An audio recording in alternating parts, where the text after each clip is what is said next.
शाम में निस्फ सदी पर मुश्तमिल असद ख़ानदान के इक़्तिदार का खात्मा हो गया है।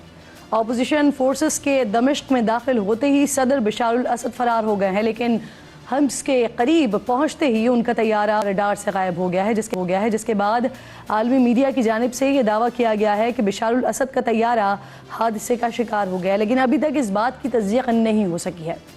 असद ख़ानदान और शामी अवाम दोनों के लिए ये 54 साल पर मुश्तमिल दौर बिल्कुल भी आसान नहीं रहा। अवाम ने अपने हक़ के लिए कई बार बगावत की कोशिश की और असद ख़ानदान हर बार इसको कुचलने में कामयाब रहा। बरतानवी नशरियाती इदारे द गार्जियन के मुताबिक बशारुल असद के वालिद हाफिज़ अल असद ने सन 1982 में हमा शहर में 20,000 शहरियों का कत्लेआम किया। चुन चुन कर अपोजिशन रहनुमाओं को निशाना बनाया गया। बशार भी अपने वालिद के नक्शे कदम पर चले। 2011 में अरब बहार के दौरान जब शाम में अवाम सड़कों पर निकले तो बशारुल असद ने वही किया जो उनके वालिद ने हमा में किया था, अपने ही अवाम के खिलाफ महाज खोल दिया। इस दौरान अपोजिशन रहनुमाओं को चुन चुन कर निशाना बनाया गया। इंसानी हुकूक के इदारों के मुताबिक इस दौरान लाखों अफराद को कैद किया गया। बगैर किसी तफरीक के शहरी आबादी पर बम मारे गए, केमिकल हथियार तक इस्तेमाल किए गए। असद के इक़्तिदार को महफूज बनाने के लिए रूस और ईरान ने हर तरह की मदद फराहम की। अपोजिशन फोर्सेस को तुर्की और दीगर ममालिक की मदद हासिल रही। अपोजिशन रहनुमा अबू मोहम्मद अल जोलानी ने तमाम कैदियों के लिए आम माफ़ी और किसी के खिलाफ कोई इंतकामी कार्रवाई न करने का ऐलान किया है। शामी वज़ीर आज़म ने कहा है कि मुल्क में आज़ादाना इलेक्शन होने चाहिए, अवाम जिसको भी चुनेंगे इक़्तिदार उसके हवाले कर दिया जाएगा। बशारुल असद के इत्तेहादी रूस के मुताबिक बशारुल असद ने फ़रीक़ैन से मुज़ाकरात के बाद सदारत से मुस्ताफ़ी होने और मुल्क छोड़ने का फ़ैसला किया है और इंतज़ामिया को हिदायत दी हैं कि वो इक़्तिदार की पुरअमन मुंतकली को यकीनी बनाएं। ईरानी वज़ारत ख़ारजा ने बयान दिया है कि तेहरान शाम के इत्तेहाद और कौमी आज़ादी की कदर करता है और फ़ौजी तनाज़े का जल्द अज जल्द ख़ात्मा, दहशतगर्द कार्रवाइयों की रोकथाम और माशरे की तमाम इकाइयों पर मुश्तमिल कौमी मुज़ाकरात का मुतालबा करता है। नौमुंतखब अमरीकी सदर डोनाल्ड ट्रंप ने भी सोशल मीडिया पर लिखा कि बशारुल असद मुल्क छोड़कर फरार हो गए हैं। उनके महाफिज रशिया और उसके सदर व्लादिमीर पुतिन उनकी मज़ीद हिफाजत में दिलचस्पी नहीं रखते। तुर्की के वज़ीर ख़ारजा का इस सूरत हाल पर कहना है कि ये एक रात में नहीं हुआ, बल्कि ये सारा का सारा मामला 13 साल तक जारी था। अपोजिशन ग्रुप्स को इत्तेफाक का मुजाहरा करना चाहिए और मौजूदा सूरत हाल से दहशतगर्द ग्रुप्स फ़ायदा उठाना चाहते हैं। इस पर मज़ीद बात करने के लिए हमें प्रोग्राम में ज्वाइन कर रहे हैं। मेरे साथ मौजूद होंगे जमील साहब, एक्सपर्ट हैं, मलिहा लोधी साहिबा, और उनसे पूछेंगे कि इस वक्त जो सूरत हाल चल रही है इस वक्त जो सारे के सारे मामलात हैं वो किस तरफ जा रहे हैं। जमील साहब मुझे ज्वाइन कर चुके हैं। जमील साहब बहुत बहुत शुक्रिया। सर, सबसे पहले तो ये फरमा दीजिए कि कुछ कन्फर्म आ रही हैं, कुछ इत्तलात अभी नहीं आ रही हैं कि आया वाकई तैयारा जो रडार से गायब हुआ था वो हादसे का शिकार हो गया है या बाकायदा तौर पर रडार को बंद किया गया है, उनकी जो करंट लोकेशन है या पोजीशन है उसको छुपाने के लिए।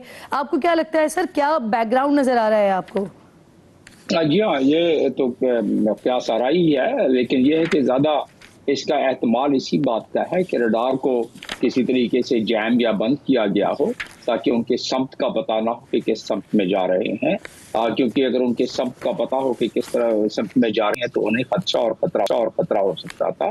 तो लिहाजा ये बात तो एक है, लेकिन इससे हटकर बात जो आपने अपने इंट्रो में काफ़ी सारी चीज़ों का बयान फरमाया है उसमें ज़ाहिर है ये 54 बरस पर मुहित एक बहुत तवील अरसा है जो एलावाइट कुंबे ने इस पर अपने सीरिया पर एक रूल किया है और उससे माशरे में काफ़ी दरारें पड़ गई थी, क्योंकि एक माइनॉरिटी का और एक तसल्लुत का और जिसमें कि जुल्म तादी और सारी बर्बरियत जो आप बयान कर चुकी हैं वो है, जिसमें 5 लाख अफराद पिछले 13 साल में उनको लुक़मा अजल बना दिया गया और उससे आधी आबादी 25 मिलियन की तो टोटल आबादी है वहाँ, और 25 मिलियन में से तकरीबन 12 मिलियन घर से बेघर हो गए, IDPs हो गए, रेफ्यूजीज हो गए, में कुछ लेबनान में, कुछ तुर्की में और बाकी जॉर्डन में, हर जगह दर हो गए। वापस देखें जॉब जो वापस आना शुरू हो गए।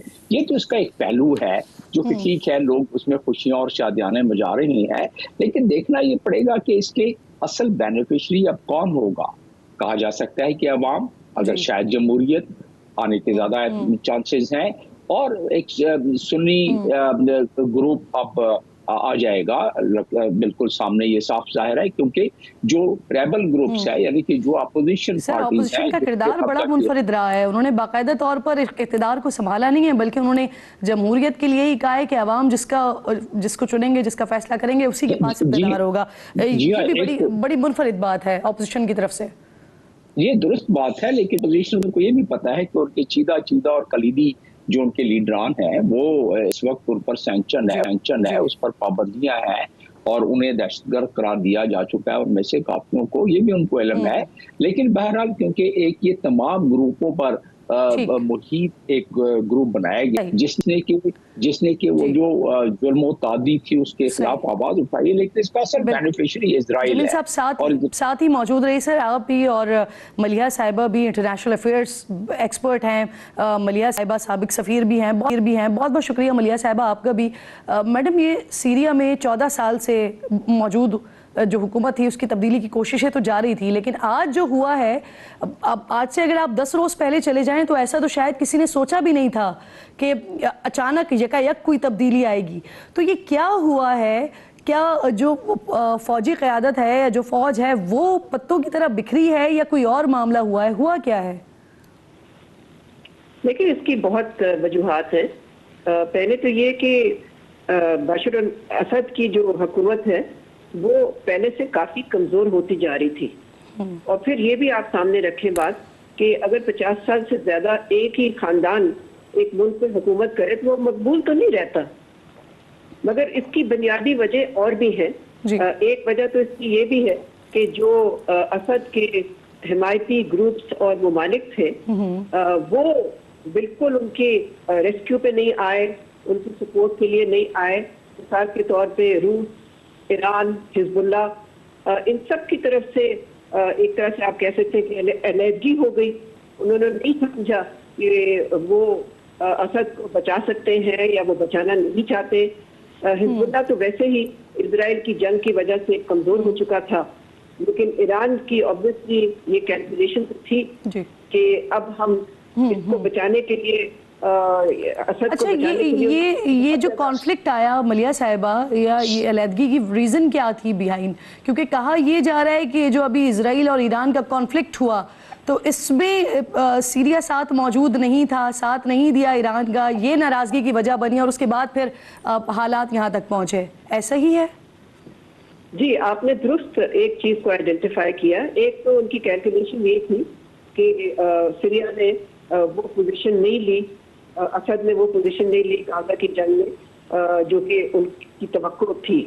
उसके अलावा भी मैं समझती हूँ कि उनका फोकस अब इस पे है कि किसी तरह से ईरान पे सैंक्शन खत्म करवाए जाएं मगरिब की तरफ से, और जो जौहरी डील थी उनकी अमेरिका के साथ, वो किसी तरह से जब सदर बनेंगे ट्रंप अगले महीने, वो किसी तरह से रिवाइव किए जाए। तो आप ये भी कह सकते हैं कि ईरान की जो कैलकुलेशन है या मफाद या इंटरेस्ट है वो काफी महीनों से वहां पर मेरा ख्याल है मशवरा हो रहा था सीनियर ऑफिशियल्स के दरमियान, और किसी हद तक आप कह सकते हैं कि उनकी कैलकुलेशन चेंज हो रही थी। और फिर एक सूरत हाल ये भी पैदा हुई ना कि जो ग्राउंड सिचुएशन थी, लेकिन ग्राउंड सिचुएशन क्या थी? मलिहा साहिबा, यहाँ पर बशारुल असद की हुकूमत गिर जाने से मैडम क्या ईरान को कोई बेनिफिट हो सकता है इससे?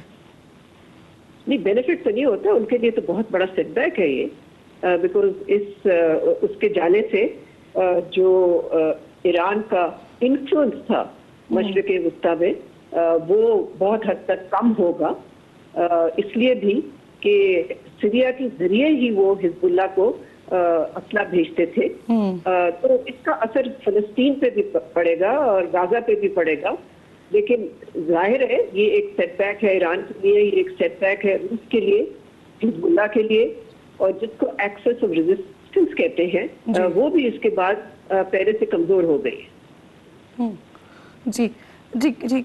अब जमील साहब, जैसे कि हम बात पहले भी कर रहे थे कि जिस तरह का ऑपोजिशन का किरदार रहा और जिस तरह से अबू मोहम्मद अल-जोलानी के स्टेटमेंट्स हमारे सामने आए हैं, तो इससे क्या आपको लगता है कि स्मूथ ट्रांजिशन हो पाएगी, जमहूरियत का चेहरा हम सीरिया में देख सकेंगे? जितनी फॉल्ट लाइंस हैं सीरिया में, उसको देखते हुए महसूस होता है कि जिस अंदाज में इस वक्त हम सोच रहे हैं कि बहुत ही स्मूथ तरीके से ट्रांजिशन हो जाएगा, लगता नहीं है। लेकिन बहरहाल ये जो इस वक्त आने वाली हुकूमत मुतवक्का है, उससे महसूस ये होता है कि वो इजराइल के लिए कोई खतरा नहीं होगी। और जैसा कि मलिया साहबा फरमा रही थी कि अब जो इजराइल की सरजमीन है, जो कि एक कंड्यूट के तौर पर इस्तेमाल की जाती थी ईरान से लेके लेबनान तक, वो कंड्यूट यानी वो लाइन ऑफ कम्युनिकेशन जिससे कि लॉजिस्टिक्स और वेपन और आर्म्स एम्युनिशन की सप्लाई हुआ करती थी, वो खत्म। लेकिन हम जब जिक्र कर रहे हैं कि ईरान साथ नहीं दे सका और रशिया साथ नहीं दे सका, हमें इस चीज पर भी ज़हन नशीन रखना चाहिए कि किस तरह बतदरीज और किस चालाकी के साथ इजराइल ने यके बाद दीगरे कमजोर किया उस एक्सेस ऑफ रेजिस्टेंस को, जो कि हमास से शुरू होके हिजबुल्लाह को बिल्कुल कमर तोड़ दी काफी हद तक। लेकिन ये आइडियोलॉजी जो है वो इस तरह तो नहीं दम तोड़ती है अपनी, बहरहाल अभी बड़ी कमजोर हो गई। और इसी तरह इराकी मलेशिया, देखिए हम कह रहे हैं कि साथ नहीं दिया। रशियन 1400 सॉर्टीज हर महीने इस्तेमाल करते थे रेबल फोर्सेस यानी अपोजिशन फाइटर्स के खिलाफ। वो क्यों करते थे कि ग्राउंड पर उनके साथ हिजबुल्लाह, ईरानियन की सपोर्ट और जो फाइटर्स थे इराकी इसके मलेशिया के, वो जमीनी तौर पर रेजिस्ट देते थे, तो बाई एयर सपोर्ट से दोनों का ये काम बेहतर हो जाता था। याद रहे कि सिर्फ अगर बाई एयर सपोर्ट हो और जमीनी सपोर्ट ना हो तो कहीं ना कहीं से आने वाली फोर्सेस वो काबिज हो जाती हैं। और यही कुछ हुआ कि पहले कमजोर किया गया और उसके बाद फिर कब्जा किया गया उस पर। तो उस लिहाज से अगर देखा जाए तो ईरान के लिए वाकई में बड़ा सेटबैक हुआ है। और अब मुझे जो नजर आता है कि जिस लिहाज से इन्फ्लुएंस इजराइल का भी बढ़ जाएगा इस पूरे खित्ते में, यानी कि कोई रेजिस्ट करने वाला नहीं होगा, तो अगली बारी ईरान की बारी नजर आती है। मलिया साहिबा, ठीक, मलिया साहिबा ये फरमाइएगा, जैसे कि आपने कहा कि 14 साल अगर एक इक़्तिदार तवील चल रहा हो तो पॉपुलैरिटी इस तरह से नहीं रहती। फिर दूसरी तरफ हम किरदार भी देखते हैं, बशारुल असद का किरदार, उनके ऊपर 6 लाख से ज़्यादा लोगों को कत्ल करने के हवाले से इल्ज़ाम लगता है, केमिकल हथियारों के इस्तेमाल का इल्ज़ाम लगता है। उनके वालिद के ऊपर भी इसी तरह से तकरीबन 40,000 मुखालिफिन को कत्ल करवाने का इल्ज़ाम है। इनके किरदार को किस तरह से देखती हैं आप? दरअसल ये तो अब माजी की बातें हैं और ये तो हकीकतें सबको मालूम है। हमें तो देखना चाहिए कि इसके अब असरात क्या होंगे मशरिक वस्ता पे। और उस पर तो मैं यही कहूंगी कि ये जो डेवलपमेंट हुई है ये एक साइज्मिक जियोपॉलिटिकल इवेंट था। ये आप कह सकती हैं कि एक तरह से ये एक सियासी जल्जला था जो कि सीरिया में आया और पूरे मशरिक वस्ता पे इसके असरात होंगे। इससे मिडल ईस्ट का नक्शा, सियासी नक्शा, और जो मिडल ईस्ट में बैलेंस ऑफ पावर है, जिसको फौजी या सियासी कुव्वत का तवाज़ुन कहते हैं, उसमें भी तब्दीली आएगी। इसलिए कि इससे ईरान और एक्सेस रेजिस्टेंस कमजोर होगी। और दूसरी तरफ हमें ये भी देखना है, जैसे आप पहले भी सवाल पूछ रही थी, कि इससे आया सीरिया के अंदर अमन कायम हो सकेगा, पॉलिटिकल ऑर्डर कायम हो सकेगा। ये सवाल जो है ये बहुत अहम है, इनके जवाब अभी तक हमारे पास मौजूद नहीं है। बिल्कुल।